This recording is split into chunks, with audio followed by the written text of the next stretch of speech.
Welcome to SRE Chronicles. On my channel, we break down Linux SRE DevOps concepts in clear way. If this video helps you, please subscribe and support to the channel. It really helps my channel grow and allow me to create more high-quality technical content. In this lesson, I'll show you PWD, Print Working Directory Command. PWD is a basically Unix shell command that displays the absolute path of the directory you are currently working in. PWD, what it does, print the full path starting from root. This is our root. Help you confirm where you are in the file system, very useful in scripts, troubleshooting, and navigation. Okay, now we in this directory, root, home, Grigger. Let's go one directory above, PWD. Now we are in home directory.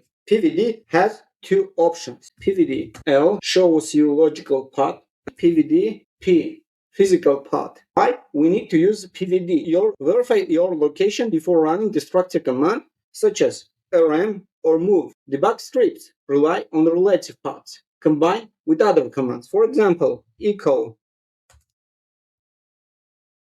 current directory is PWD. Okay, current directory is /home. That's all for this lesson. If you are learning Linux, SRE, or DevOps, make sure to subscribe to my channel. Like the video, share it with your teammates. It really supports the channel and motivates future lessons. Thank you.